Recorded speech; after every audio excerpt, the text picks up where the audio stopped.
स्वागत है आप सभी का मेरे चैनल हिंदी नोवेल स्टोरी पर। अच्छा लगे तो लाइक कमेंट सब्सक्राइब जरूर करें। 261 आरव की मां। रुद्र आरव को वो एरो हाथ में देते हुए बोला, किसी ने मुझ पर इसे अटैक किया है। ये सुनकर आरव आसपास देखता है। छत पर अचानक से काले कोट पेंट पहने हुए कई सारे लोग आ जाते हैं जिनके हाथ में बंदूकें थी और उन्हें चारों ओर से घेर लेते हैं। तेरी काम कैसे हैं? रुद्र और आरव को समझ नहीं आ रहा था ये लोग कौन है और उन्हें घेरे हुए क्यों है। रुद्र चाहकर भी खड़ा नहीं हो पा रहा था। ऐसा लग रहा था जैसे मानो उसकी पूरी बॉडी सुन्न हो चुकी थी। वह सिर्फ अपने नजरें उठाकर उन लोगों को अपने आसपास देख सकता था लेकिन कुछ भी कर नहीं पा रहा था। वही आरव रुद्र को अपने बाहों में उन आदमियों की ओर देखते हुए सख्त लहजे से बोला, कौन हो तुम लोग और तुम्हें हमसे क्या चाहिए? ब्लैक कपड़े पहने हुए आदमियों में से एक आदमी लेकर हम लोग आपको नुकसान नहीं पहुंचाएंगे, बस आपको इसी वक्त हमारे साथ चलना होगा। आरव ने सार्कास्टिक मुस्कान के साथ कहा, तुम लोगों को क्या लगता है तुम हम दोनों को ऑर्डर दोगे और हम दोनों तुम्हारे साथ जाने के लिए तैयार हो जाएंगे? मुझे लगता है आपको समझने में कोई गलती हुई है। मैंने ऐसा कब कहा कि हम आप दोनों को लेने आए? हमें सिर्फ आपको यहां से ले जाने का ऑर्डर मिला है यंग मास्टर। ये सुनकर रुद्र और आरव दोनों ही हैरान रह जाते हैं। आरव ने कहा, तुम लोग मुझे यहां से ले जाना है? हाँ यंग मास्टर। तुम लोग कौन हो? मैं तो तुम्हें जानता तक नहीं हूं और तुम मुझे यंग मास्टर क्यों कह रहे हो? यंग मास्टर, आपको आपके सारे सवालों के जवाब मिल जाएंगे लेकिन अभी आपको हमारे साथ चलना। मैं रुद्र, मेरा मतलब है मैं क्यारा को छोड़कर कहीं नहीं जाऊंगा। यंग मास्टर, समझने की कोशिश कीजिए, हम आपके साथ कुछ जबरदस्ती नहीं करना चाहते हैं लेकिन अगर आपने हमारी बात नहीं मानी और हमारे साथ अभी इसी वक्त यहां से नहीं चल तो हमें मजबूरन आपके साथ जबरदस्ती करनी पड़ेगी। आरव ने सख्त लहजे से कहा, इस दुनिया में किसी की हिम्मत नहीं कि कोई मेरी साथ जबरदस्ती कर सके। मैं तुम्हारा कोई यंग मास्टर नहीं है और ना ही मैं तुमने कभी जानता हूं और ना ही मैं तुम लोगों के साथ कहीं जा रहा हूं, इसलिए चुपचाप यहां से चले जाओ। ठीक है, अगर आप यही चाहते हैं तो हम आपको जबरदस्ती यहां से लेकर जाना होगा और साथ ही हमें इस लड़की को जान से मारना है। ऐसा कुछ भी करने के बारे में सोचना भी मत वरना मैं तुम्हें लोगों का मार डालूंगा और उससे भी जिसे तुम लोगों को यहाँ भेजा है। लेकिन वह लोग आरव की बात को इग्नोर करते हुए अब को जबरदस्ती पकड़ने की कोशिश करती है, उन लोगों से लड़ने की कोशिश करता है। वह कई देर तक वह उनका डेट पर सामना करता है लेकिन इस वक्त एक आदमी ने गन पॉइंट पर रुद्र को रख लिया था जिसकी वजह से आरव ये देखकर घबरा जाता है और उनकी तरफ देखते हुए बोला, प्लीज उसे छोड़ दो। लेकिन फिर भी उन्होंने रुद्र को छोड़ नहीं। उन्होंने कहा, यंग मास्टर, आपको हमारे साथ चलना और उसके लिए इस लड़की का मरना जरूरी है। देखो, मैं तुम्हारा कोई यंग मास्टर नहीं, तुम लोगों को नहीं जानता हूं, इसलिए प्लीज मेरी वजह से उसे कुछ भी मत करना। कहते समय आरव की आवाज में रुद्र के लिए फिक्र नजर आ रही थी।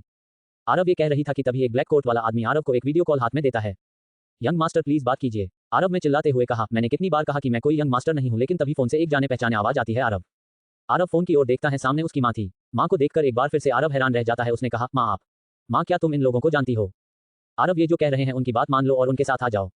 नहीं मां, मैं कहीं नहीं आने वाला, मेरा प्यार मेरी गोद में है और मैं उसे छोड़कर इन लोगों के साथ कैसे आ सकता हूं? अगर तुम उस लड़की से सच में प्यार करते हो तो उसकी जान की खातिर उनके साथ आ जाओ, वे लड़की को कुछ नहीं करेंगे, बस उनकी बात मानो और उनके साथ आ जाओ। लेकिन मां, आरव प्लीज, तुमने अपनी मां की पहले कोई बात नहीं सुनी लेकिन आज उसकी बात मान लो और इनके साथ आ जाओ। अगर तुमने उनकी बात नहीं मानी तो वो उसे लड़की को मार देंगे और तुम्हें जबरदस्ती यहां लेकर आ जाएंगे, इसलिए उसकी खातिर उनकी बात मान जाओ। आरव के पास और कोई ऑप्शन नहीं था, ना चाहते हुए भी उसे उनकी बात मानने को मजबूर था क्योंकि वह किसी भी कीमत पर रुद्र की जान अब नहीं जाने दे सकता था। उसने पहले ही एक बार रुद्र को खो दिया था, अब दोबारा ऐसी कोई गलती नहीं करेगा जिसकी वजह से रुद्र की जान को खतरा हो। आरव, ठीक है, मैं तुम लोगों के साथ चलने को तैयार हूं लेकिन प्लीज मुझे सिर्फ 1 मिनट दे दो। रुद्र अब तक बेहोश हो चुका था। आरव रुद्र के करीब आता है और उसका सर अपनी गोद रख लेता है और बोला, मुझे माफ कर दो लेकिन मुझे इनके साथ जाना होगा। मुझे नहीं पता यहाँ से जाने के बाद में दोबारा कभी तुम्हें देख पाऊंगा या नहीं, लेकिन फिर भी प्लीज मेरा इंतजार करना, मैं दोबारा जरूर आऊंगा। इतना कहकर आरव रुद्र के होठों पर किस कर लेता है। किस करने के बाद उसने आगे कहा, माफ करना, तुमने कहा था तुम्हारी परमिशन के बिना तुम्हें कभी टच नहीं करूंगा लेकिन आज मैं अपने आप को रोक नहीं पाया। प्लीज अपना ध्यान रखना और मेरा इंतजार करना। इतना कहकर आरव खड़ा होता है और उन लोगों से कहता है, क्या तुम सही सलामत इसे इसके घर पर पहुंचा सकते हो? उसकी जरूरत नहीं पड़ेगी, कुछ देर में डार्क ईगल के लोग यहाँ पहुंचने वाले हैं क्योंकि उन्हें हमारे आने की इन्फॉर्मेशन यहाँ पर मिल चुकी होगी और इसलिए आपको इसकी फिक्र करने की जरूरत नहीं है। ये डार्क ईगल कौन है? डार्क ईगल माफिया ऑर्गेनाइजेशन है। तुम्हारा क्या दिमाग खराब हो गया? तुम चाहते हो मैं इसे किसी माफिया ऑर्गेनाइजेशन के हवाले कर दूं? यंग मास्टर, समझने की कोशिश कीजिए, ये लड़की के साथ सेफ है क्योंकि यह लड़की डार्क ईगल के हेड आदित्य कश्यप की बेटी है। इसलिए कोई भी इस लड़की को छूने की हिम्मत नहीं कर सकता है और आपको जल्द से जल्द हमारे साथ चलना होगा। वह कुछ ही देर में यहाँ पहुंचने वाले हैं। आरव ये जानकर हैरान था लेकिन फिर भी वह कोई सवाल नहीं करता और उन लोगों के साथ चला जाता है। वही रुद्र अभी भी लेटा हुआ था लेकिन उसकी आंख के कोने से आंसू की बूंद टपक जाती है। 262 रुद्र को पता चली आरव की सच्चाई। आरव ये जानकर हैरान था लेकिन फिर भी वह कोई सवाल नहीं करता और उन लोगों के साथ चला जाता है। वही रुद्र अभी भी लेटा हुआ था लेकिन उसकी आंख के कोने से आंसू की बूंद टपक जाती है।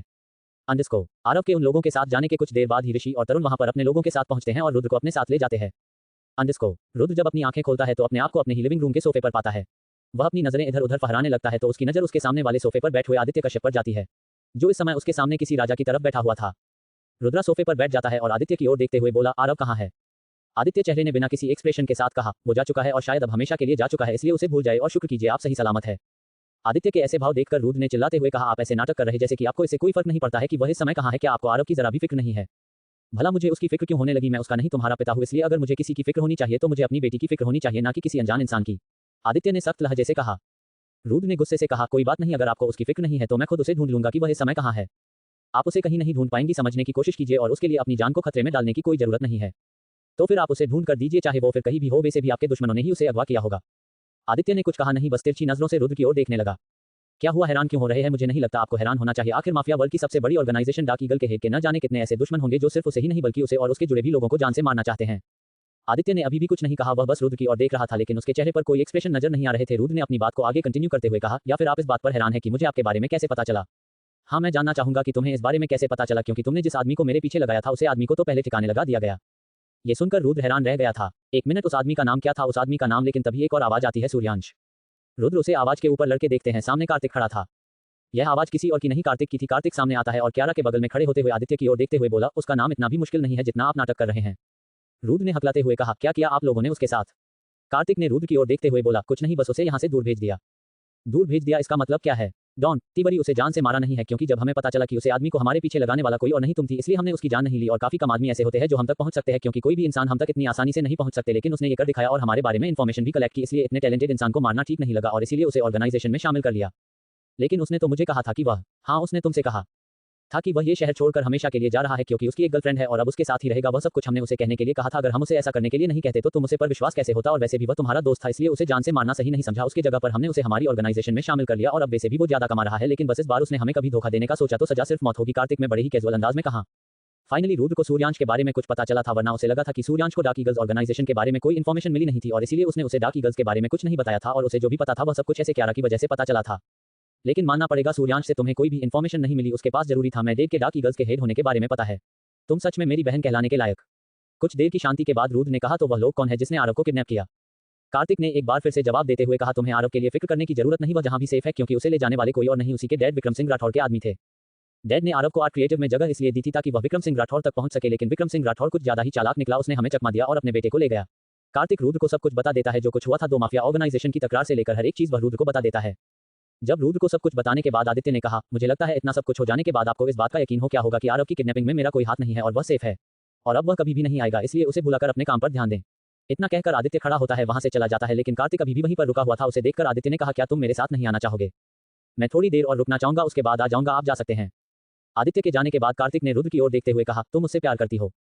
लेकिन रुद्र ने कुछ नहीं कहा, बल्कि वह उदास होकर सोफे पर बैठा हुआ था और जमीन की ओर देख रहा था, क्योंकि अब ये सब बताने का कोई फायदा नहीं था कि वह आरव से प्यार करता है या नहीं करता, क्योंकि आरव हमेशा के लिए जा चुका था। मुझे पता है तुम मुझसे प्यार करती हो, क्योंकि तुम्हारी आंखों में दिखाई देता है, इसलिए तुम्हारी मदद करने को तैयार हूं, उसके बारे में पता लगाने की कोशिश करूंगा। हाँ, लेकिन एक बात याद रखना, अगर वह भी तुमसे उतना ही प्यार करता है जितना तुम उससे प्यार करती हो तो वह फिर वापस आ जाएगा, लेकिन बस उसके लिए उसे थोड़ा समय लगेगा, क्योंकि उसे वापस आने के लिए पहले डेयरडेविल्स का लीडर बनना होगा और फिलहाल डेयरडेविल्स का लीडर विक्रम सिंह राठौड़ है। रुद्रा ने कार्तिक से कहा, क्या तुम्हें सच में लगता है मैं वापस आएगा?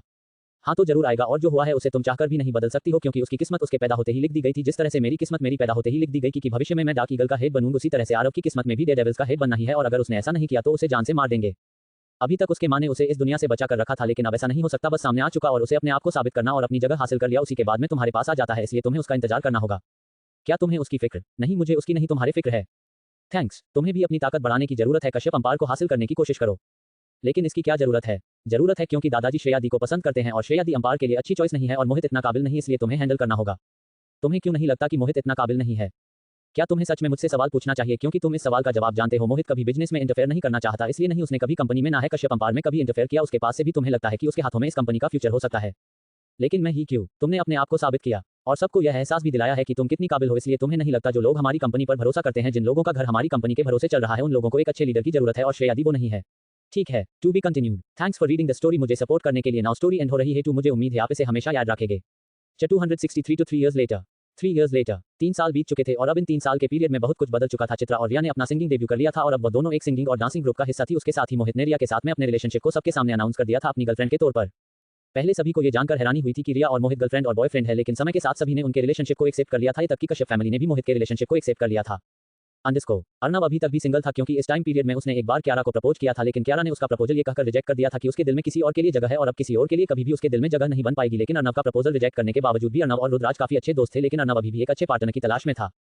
अंडरस्कोर एरिक भी क्यारा को पसंद करता था और यह बात उसने कई बार कही थी, लेकिन उसने कभी भी अपनी फीलिंग्स को क्यारा से सीरियस होकर शेयर नहीं की, क्योंकि वह जानता था कि वह कभी भी उसके दिल में जगह नहीं बना पाएगा, क्योंकि पहले से ही उसका दिल किसी और का हो चुका है। इसलिए ना चाहते हुए भी उसने अपनी फीलिंग्स बस अपने आप तक रखी, क्योंकि वह अपनी दोस्ती नहीं खोना चाहता था। लेकिन एरिक अब कार्तिक के साथ में था। कार्तिक ने जैसा एरिक से वादा किया था, जैसे ही वह डार्क ईगल का हेड बनेगा सबसे पहले एरिक को अपने साथ ले जाएगा, इसलिए अब ना चाहते हुए भी एरिक को कार्तिक के साथ रहना पड़ रहा था, क्योंकि कार्तिक ने उसे अपने साथ रहने के लिए फोर्स किया था। उन दोनों के बीच का रिलेशनशिप आज भी पहले की तरह खट्टा मीठा था। कार्तिक आज भी उसे वैसे ही ट्रीट करता था जैसे वह उसे सालों से करता हुआ आया था।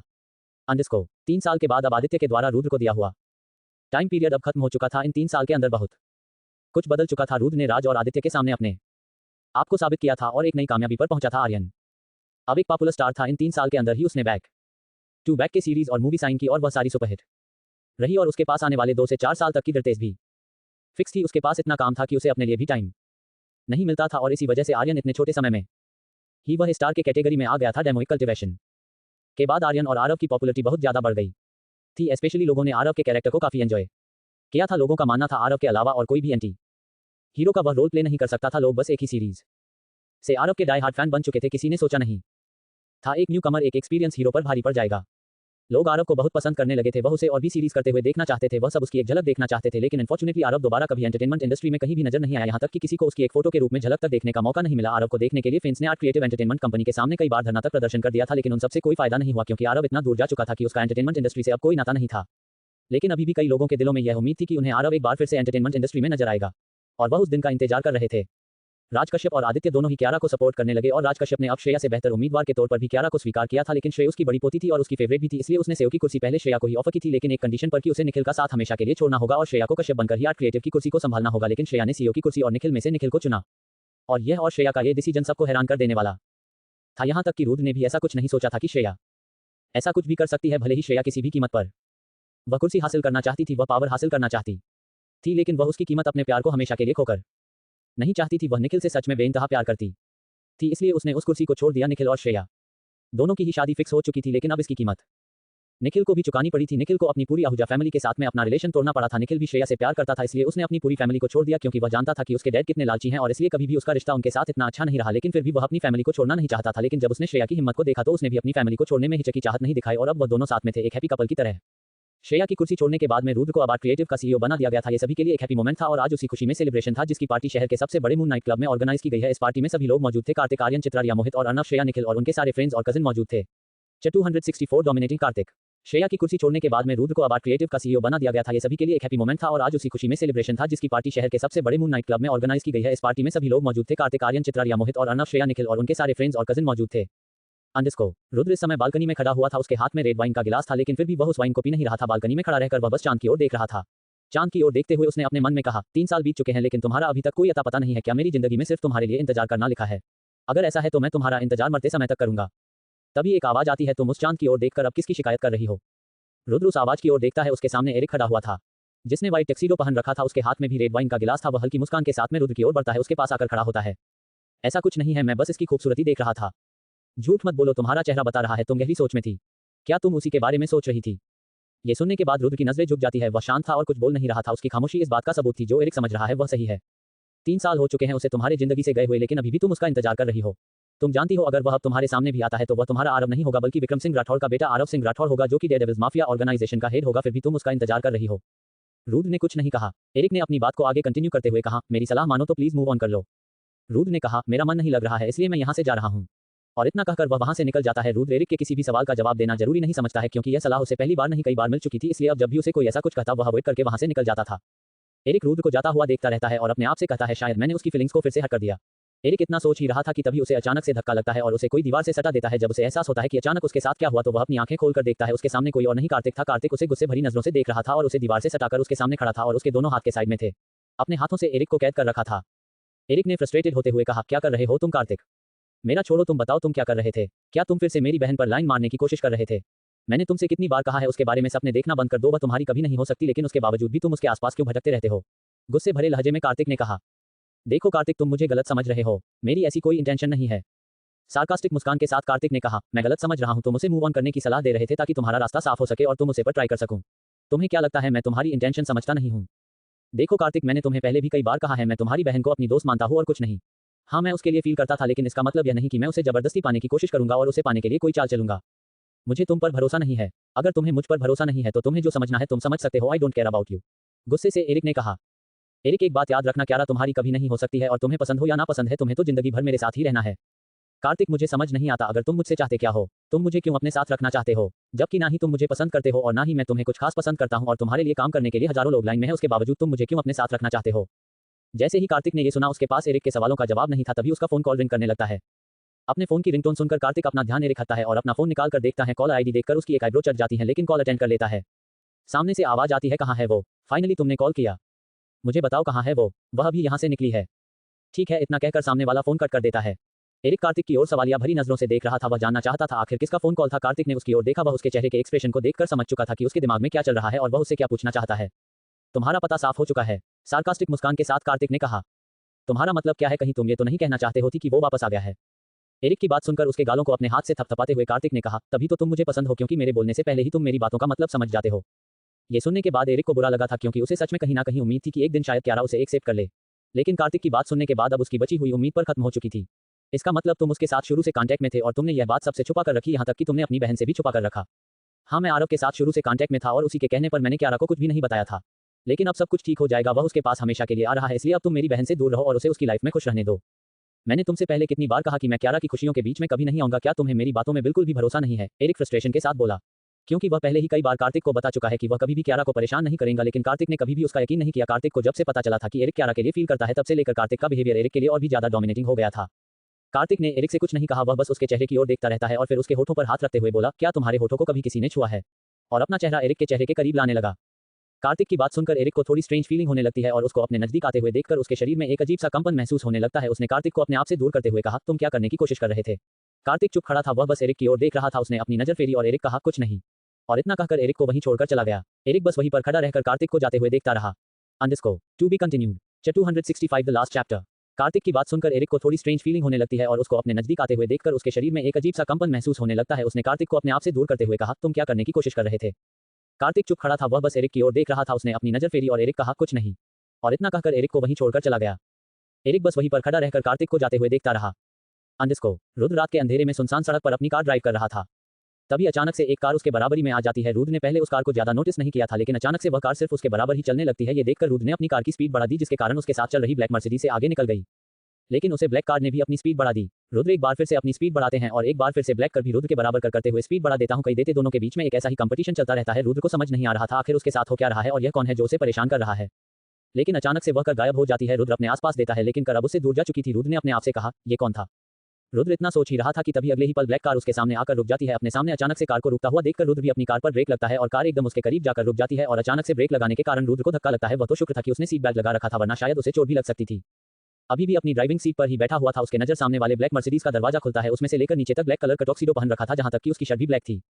वह एक जाना पहचाना फिगर था। जैसे ही रुद्र की नजरें उस आदमी के चेहरे पर जाती है, रुद्र के चेहरे पर शॉकिंग भरे एक्सप्रेशन नजर आने लगते हैं, क्योंकि वह आदमी कोई और नहीं आरव था। आरव इस समय पहले से भी कई गुना ज्यादा गुड लुकिंग लग रहा था, क्योंकि उसका ऑरा पहले से ज्यादा स्ट्रांग फील हो रहा था। वह 6 फुट एक स्ट्रांग पर्सनैलिटी वाला इंसान जब चलकर रुद्र के कार की ओर आ रहा था, तो ऐसा लग रहा था जैसे मानो कोई माफिया किंग उसके सामने चलकर आ रहा हो। आरव को देखकर रुद्र फुल स्पीड से अपना सीट बेल्ट ओपन करता है और दरवाजा ओपन कर आरव के सामने जाता है। वह ठीक आरव के सामने खड़ा था। आरव ने चेहरे पर बिना किसी भाव के साथ कहा कि तुमने मुझे याद किया। ये सुनकर रुद्र के चेहरे पर कोल्ड एक्सप्रेशन नजर आते हैं। वह कुछ देर के लिए चुप रहता है, लेकिन अगले ही पल और उसके गाल पर एक जोरदार तमाचा मार देता है। आरव ने ये ऐसा सोचा नहीं था कि उसे इतने सालों बाद रुद्र से मिलने पर तमाचे का सामना करना पड़ेगा, क्योंकि वह तो सोच रहा था कि रुद्र जैसे उसे देखेगा वह उसके गले लग जाएगा और उसे किस करने लगेगा। आरव अपने गाल पर हाथ लगाए हुए रुद्र की ओर हैरानी भरी नजरों से देख रहा था। आरव, तुमने मुझे मारा क्यों? और रियली तुम मुझसे पूछ रहे हो मैंने तुम्हें मारा क्यों? 3 साल से तुम्हारा कुछ अता पता नहीं है। तुमने मुझे एक फोन कॉल तक नहीं किया, बस इतना कह दिया कि मेरा इंतजार करना, लेकिन यह नहीं बताया कि इंतजार कब खत्म होगा। तुम जानते हो 3 साल से मैं एक एक दिन कैसे निकाल रहा था। मुझे तुम्हारे बारे में कुछ भी नहीं पता था। तुम ठीक हो या नहीं, तुम जिंदा हो या नहीं, और तुम मुझसे पूछ रहे हो कि मैं तुम्हें याद किया या नहीं। गुस्से में रुद्र ने कहा। आरव रुद्र की ओर देखे जा रहा था। उसे पता था कि रुद्र उससे बहुत नाराज है। आरव रुद्र को शांत करने के लिए अपने गले लगा लेता है। रुद्र आरव से अपने आप को छुड़ाने की कोशिश करता है, लेकिन वह पहले वाला रुद्र नहीं था। वह एक लड़की के शरीर में था, इसलिए वह आरव के कंपैरिजन में काफी कमजोर था और आरव की 3 साल बाद फिजिकल स्ट्रेंथ और भी ज्यादा बढ़ गई थी, इसलिए अपने आप को छुड़ाने में नाकामयाब साबित होता है। वह अपने आप को छुड़ाने में असफल हो चुका है, तो रुद्र शांत हो जाता है और आरव को अपने आप को हक करने देता है। आरव ने कहा, मुझे माफ कर दो। मुझे पता है मुझे आने में बहुत देर हो गई, लेकिन सब कुछ सेटल करने में टाइम लग गया था। मैं काफी समय पहले आना चाहता था, लेकिन नहीं आ सकता था। एक पल तो ऐसा भी था कि मुझे लगा कि मैं शायद दोबारा तुम्हें कभी नहीं देख पाऊंगा, इसलिए तुम्हारी सारी खबर होने के बावजूद भी तुमसे कभी कांटेक्ट नहीं किया। लेकिन मुझे पता था कि तुम क्या कर रहे हो। मैं तुम्हारी हर दिन की डिटेल्स लेता था। जैसे ही रुद्र ने ये सुना, वह हैरान रह गया। उसने कहा, तुम्हारा क्या मतलब है? तुम्हें मेरे बारे में सब कुछ पता था, लेकिन कैसे हैं? कार्तिक हाँ, कार्तिक डैड ने जब मुझे यहाँ से किडनैप करवा कर अपने पास बुलवाया था, उसके लगभग 2 महीने बाद ही कार्तिक मुझसे मिला था। वह मुझे वहाँ से भगाना चाहता था, लेकिन मैं चाहकर भी वहाँ से उस वक्त उसके साथ आ नहीं सकता था। लेकिन तभी से लेकर हम दोनों साथ में कांटेक्ट में थे और उसने ही मुझे तुम्हारे बारे में सब कुछ बताया। सिर्फ उसकी वजह से मैं तुमसे कोसों दूर रहने के बावजूद भी मुझे तुम्हारे बारे में पता रहता था। लेकिन उसने मुझे इस बारे में कुछ क्यों नहीं बताया? उसकी गलती नहीं है, वह मजबूर था। कैसी मजबूरी? मैंने उसे मना किया था। लेकिन क्यों? क्योंकि डैड मुझे वहां पर ऑर्गेनाइजेशन का लीडर बनाना चाहते थे। मॉम मुझे हमेशा से इस दुनिया से दूर रखना चाहती थे, इसलिए वह मुझे लेकर भाग गई थी। लेकिन मेरी किस्मत मुझे उनके पास लेकर गई। मैंने 3 सालों में एक अच्छे माफिया किंग बनने की पूरी ट्रेनिंग ली और माफिया किंग बनते ही मैंने सबसे पहले ऑर्गेनाइजेशन को ही खत्म कर दिया। क्या तुम तो जानते ही हो, आदित्य कश्यप डार्क ईगल का हेड है और अभी कार्तिक है। डार्क ईगल और डेयरडेविल्स दोनों ही कॉम्पिटिटिव ऑर्गेनाइजेशन है। दोनों ही माफिया वर्ल्ड में नंबर 1 रहना चाहते हैं, इसलिए हमेशा एक दूसरे के खिलाफ रहते हैं। और तुम्हें क्या लगता है आदित्य कश्यप मुझे तुम्हारे साथ कभी भी रहने देगा? बस इसीलिए ही कार्तिक और मैंने मिलकर एक प्लान बनाया और उसी प्लान के अकॉर्डिंग ही कार्तिक इतनी जल्दी डार्क ईगल का हेड बना ताकि वह माफिया वर्ल्ड में थोड़ी शांति कायम कर सके। और मैंने डेयरडेविल्स का हेड बनने के बाद डेयरडेविल्स को खत्म कर दिया और अब नाम की कोई भी ऑर्गेनाइजेशन नहीं है, और जब कोई ऑर्गेनाइजेशन है ही नहीं तो राज कश्यप और आदित्य कश्यप को किसी से कंप्लीट करने की जरूरत ही नहीं है, इसलिए तुम्हारे और मेरे बीच में कोई नहीं आएगा और इसी वजह से मुझे आने में थोड़ा समय लग गया। प्लीज मुझे माफ कर दो। रुद्र आरव को समझ सकता था कि उसने इन 3 साल के अंदर क्या फेस किया होगा, क्योंकि माफिया वर्ल्ड में घुसना बच्चों का खेल नहीं है और उससे बाहर निकलना तो नामुमकिन सा होता है। उसके बावजूद भी आरव वहां से निकलकर उसके पास आया है। यही सोचकर रुद्र की नाराजगी खत्म हो गई और उसने आरव को गले लगा लिया। लगभग 2 मिनट तक वह दोनों एक दूसरे इसी तरह से गले लगे रहते हैं। लगभग 2 मिनट बाद में दोनों एक दूसरे से अलग होते हैं और एक दूसरे की आंखों में देखने लगते हैं। आरव अपना चेहरा रुद्र के करीब लेकर जाता है और उसके होठों पर किस कर लेता है और वह दोनों डीपली किस चुंबन का चिन्ह करने लगते हैं। वह दोनों बिना सांस लिए एक दूसरे को किस कर रहे थे। फाइनली दोनों अब एक दूसरे के साथ थे। The end. Hello my dear YouTube, finally the story is completed. I hope आप सबको पसंद आई होगी और ये जो स्टोरी पसंद आई हो टू आप नेक्स्ट स्टोरी को सपोर्ट करोगे। एक इनोसेंट क्रिमिनल। ये 2 डे बाद स्टार्ट होगी। 266 बिग अनाउंसमेंट।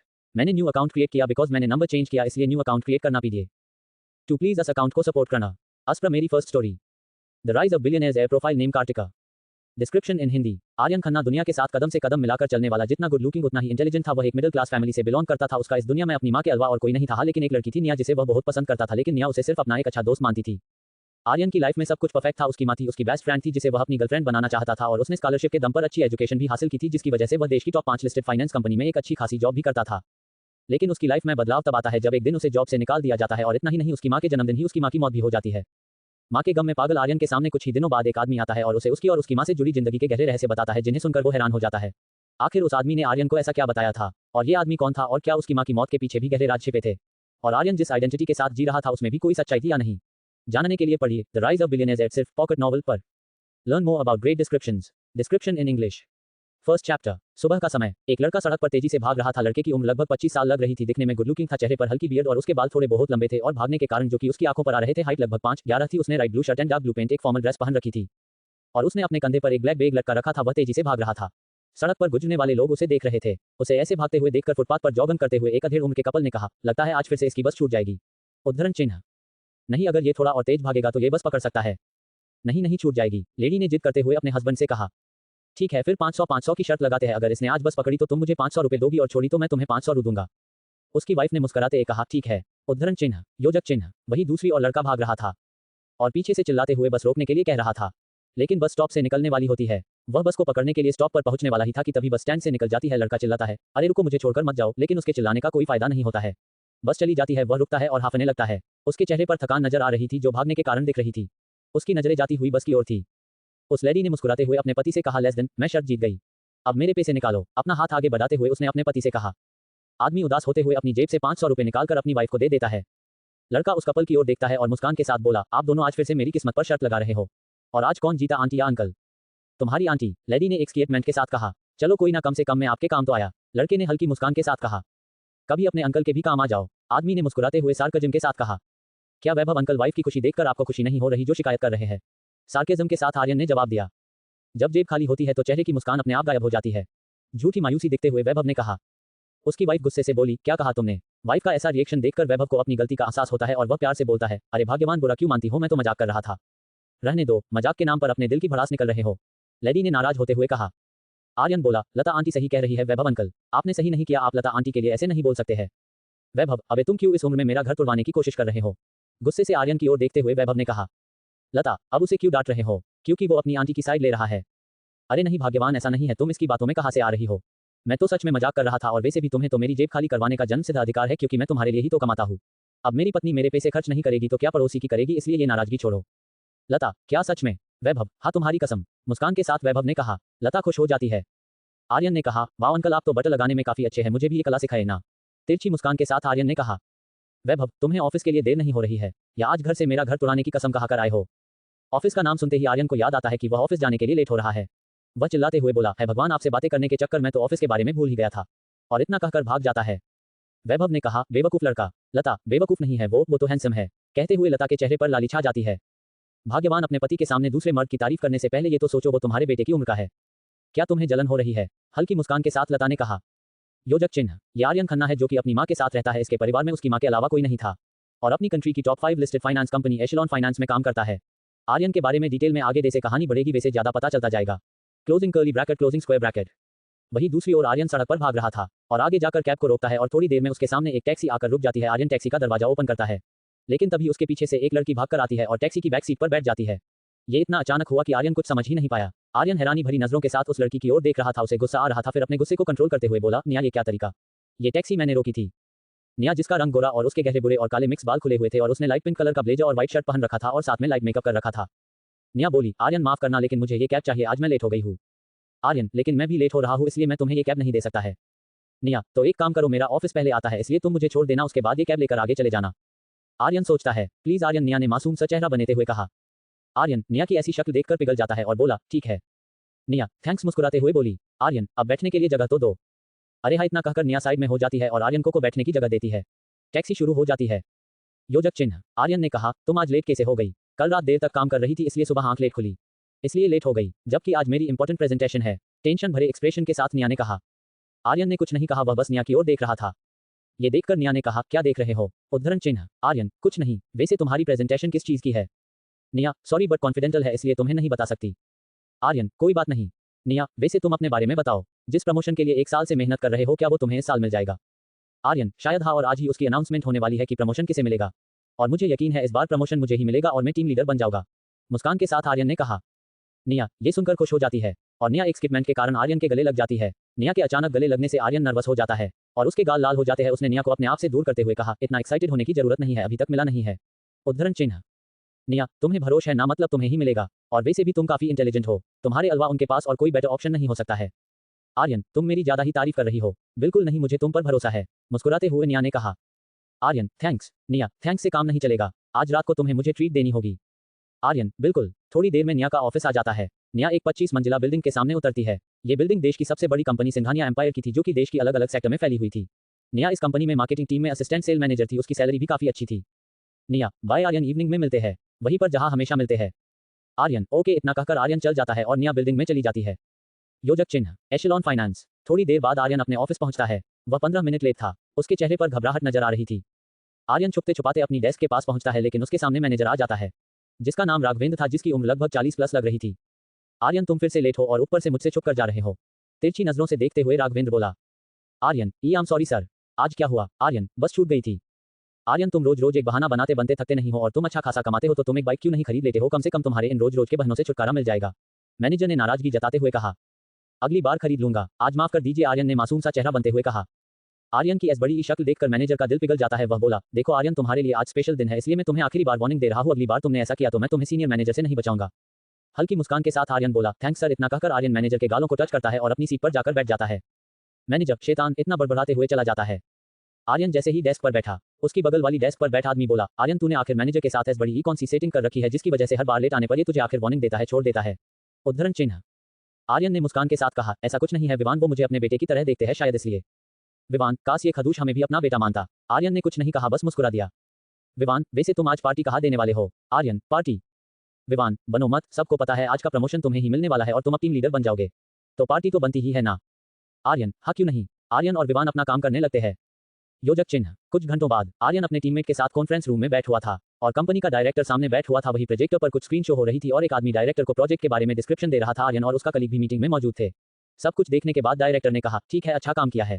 उद्धरण चिन्ह। ये सुनने के बाद विवन ने धीमी आवाज में आर्यन से कहा, क्या इसे ये प्रोजेक्ट समझ भी आया है जो तारीफ कर रहा है? आर्यन ने विवान को कोनी मारते हुए धीमे से कहा, चुप रहो वरना दोनों की नौकरी जाएगी। विवन, हाँ पता है। विवान ने ऐसा इसलिए कहा था क्योंकि डायरेक्टर कोई और नहीं, कंपनी के चेयरमैन का बेटा करणवीर मेहरा था, जिसका माइंड बिजनेस में नहीं चलता था। ये सिर्फ अपने बाप के पैसे उड़ाने में यकीन करता था, इसलिए आधे से ज्यादा प्रोजेक्ट तो उसे समझ ही नहीं आते थे। और अभी भी कुछ ऐसा ही था, उस कुछ समझ नहीं आया, फिर भी उसने ओके कह दिया। To be continued. ऑथर पाव। आपको स्टोरी पसंद आई हो तो स्टोरी में आगे बने रहे, मुझे उम्मीद है आप इसे पढ़ने के बाद निराश नहीं होंगे। So please stay continue, subscribe my channel, like comment share view मेरे सारी स्टोरी को सुने। My dear YouTube family.